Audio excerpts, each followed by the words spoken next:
Bonjour à tous, Sylvain, éleveur de poulettes dans le Finistère. Je reviens pour une nouvelle vidéo. Donc comme vous voyez derrière moi, je suis à faire les fientes dans le bâtiment, le P4, le bâtiment en cage. Donc en fait on fait les fientes 3 fois par jour, 3 fois par semaine, autant pour moi, excusez-moi. Donc en fait il nous faut absolument le télescopique pour faire les fientes, parce que ça pour emmener les fientes dans la fumière. Donc on met le godet grand volume en dessous le convoyeur à fientes. Ensuite, on a le convoyeur transversal. Je ne sais pas si vous allez voir, je vais vous faire voir directement dans le bâtiment. Hop, le bâtiment, donc c'est le bâtiment, le P4, hein, je vous rappelle, c'est un bâtiment en cage. Donc c'est un bâtiment qui comporte 5 batteries. Ce que j'appelle une batterie, c'est une batterie complète en fait. C'est une batterie qui a des piles d'un côté et de l'autre. En fait, c'est une batterie complète sur 3 ou 4 étages. Et donc là, on est en 3 étages et 4 étages qu'on a sur ce bâtiment-là. Après, je voulais savoir, j'espère que vous allez commenter ou me dire ce que vous en pensez, ou ce que vous voulez que je fasse ou pas. En fait, je voulais savoir si vous voulez que je vous explique le système de cage, parce qu'on sait que la cage en 2000, on part de 2025 qu'ils avaient annoncé, mais je pense plus que ça sera 2023 voire 2024 grand max, qui voudront plus de cage en poulette. Donc je voulais savoir si vous vouliez que je fasse une vidéo pour vous expliquer le système de la cage et son fonctionnement et comment on démarre les poussins et comment ça se passe en cours de l'eau. Comme je ferai en fait sur mes autres vidéos, les prochaines vidéos au niveau des bâtiments volailles, volières et sol. Donc en cage, je ne sais pas si vous vouliez que je vous l'explique ou pas, parce qu'en sachant que la cage est presque finie. Mais moi en fait j'aimerais bien l'expliquer parce que je pense que c'est un produit qu'on n'aurait pas dû arrêter. Parce que pour moi c'est au niveau rendement et qualité du produit, le meilleur produit c'est la poulette en cage. Et même la poule pondeuse en cage, c'est ça le mieux pour moi. Après voilà, chacun son opinion, chacun son avis. Pour moi ça serait ça le mieux. Donc revenons à nos fientes. Donc en fait on a 4 tapis comme là, c'est une batterie de 4 étages. On a 4 tapis en plastique qui font toute la longueur. Donc c'est un bâtiment là qui fait 73 mètres de long. Donc on a 4 tapis à fientes en plastique, donc sur toute la longueur, qui récupèrent les fientes en dessous les grillages où se situent les poules. Ensuite on met 3 fois par semaine, comme je vous disais, les tapis en route. Avec le convoyeur transversal, ça emmène les fientes sur le convoyeur dehors qui baigne directement dans le télescopique. Donc on va faire ça, je vais vous expliquer, on va mettre ça directement en route pour vous expliquer le fonctionnement. Donc là, hop, on met sorti le convoyeur transversal que c'est. Et on va mettre tapis 1 parce que j'arrive pas à tout mettre d'un coup, donc on va mettre le tapis 1. Et hop, je vais vous faire voir ce que ça donne. Ce qui donne depuis là, en fait, d'habitude on fait les fientes le lundi, le mercredi et le vendredi. Et là, j'avais un petit peu de retard et demain j'ai un vaccin à faire, donc je préfère faire faire mes fientes aujourd'hui. Donc d'habitude il n'y a pas autant de fientes que ça. Il faut savoir que voilà, il y a un petit peu moins de fientes que ça. J'ai pas eu le temps de faire les fientes hier et avant-hier, donc il n'y a que lundi que je les ai faites, donc ça fait quand même assez long. Donc il est grand temps de les faire. Donc là, on voit dans le convoyeur à fientes, je sais pas si vous allez voir, là, que ça va. Ensuite, ça tombe dans le convoyeur.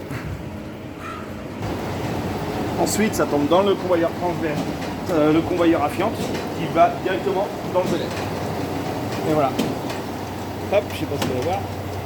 En haut, on voit que ça tombe dans le godet. Et ensuite, on emmène ça dans la fumière. De toute façon, on va faire un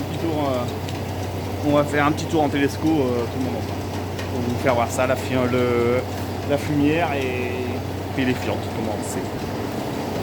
Donc ça y est, le godet est plein. Donc je sais pas si vous avez réussi à voir. Hop, on a le soleil, excusez-moi, on va attendre un petit peu. Je vais voir le godet qui est plein devant. On va aller vider ça dans la fumière tranquillement. Faire voir si je peux. C'est pas sûr que j'allais vous faire voir. Je sais pas si vous allez voir grand chose, si vous voyez par dessus. Il y a le fumier. Voilà.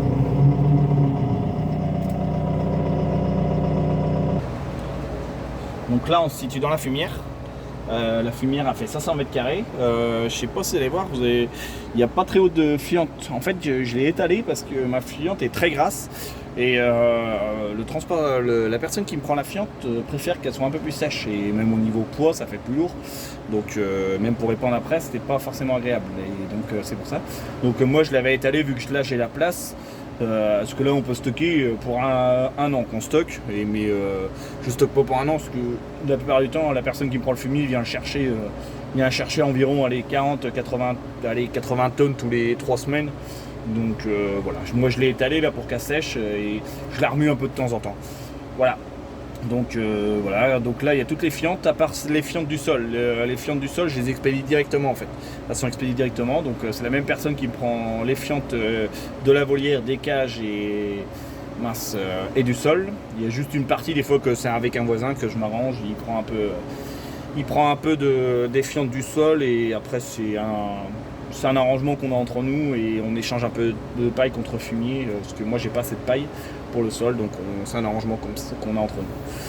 Voilà. Voilà, les fientes terminées. Comme je vous disais au début de ma vidéo, j'aimerais bien que vous me disiez si vous vouliez que je vous présente vraiment les cages en détail, comment que ça fonctionne, comment qu'on travaille dedans, et la quantité qu'on a, et c'est les inconvénients et les avantages de la cage. Donc voilà. Hop, comme vous pouvez voir derrière moi, la trémie n'est toujours pas modifiée. J'ai pas pris le temps, je sais pas quand je vais m'y mettre, j'ai pas forcément eu le temps. En fait, au niveau de la trémie, je voudrais la tourner de sens parce que je trouve que en fait, mon tuyau d'aliment qui est sur le côté, je trouve que je suis embêté pour mettre l'aliment dans la volière. Je lève pas, je suis obligé de lever très haut mon transpalette pour pouvoir mettre l'aliment sur mon papier de démarrage. Donc en fait, je voudrais la tourner de sens, mettre mon tuyau de démarrage de ce bout-ci, en fait, du bout du transpalette, que je voudrais mettre et monter mon tuyau, ma vis, la monter plus haute, la remonter, je pense après au niveau de là, en fait, du cône, que je voudrais la remonter, qu'elle est un peu vers l'avant, et la modifier, rallonger le tube et remettre la vis. En fait, j'ai du tube et de la vis, donc j'ai ça à faire. Je voudrais modifier ça comme ça, je voudrais la rallonger et modifier ça. Ensuite, je voudrais la peindre aussi, parce que comme on voit, c'est rouillé, donc je voudrais modifier ça. Voilà, donc je sais pas quand je vais faire ça, je pense que je ferai une vidéo dessus quand je modifierai ça. Voilà, je pense que ça va pas être cette semaine comme c'est parti là. La semaine va être pas assez longue et en plus on a du piquage dans des bâtiments en cage et au sol. Ça, je pense aussi que je ferai une vidéo sur le piquage un jour pour vous présenter un peu ce qu'est le piquage. Le piquage, en fait, on vaccine une poule une par une contre tout ce qui est grippe et mince, on les vermifuge en même temps. Donc on prend une poule une par une. Mais je vous ferai voir ça. Donc voilà, j'espère que cette vidéo vous a plu et voilà, n'hésitez pas à liker, à commenter et à vous abonner. Allez, bonne journée à vous, ciao!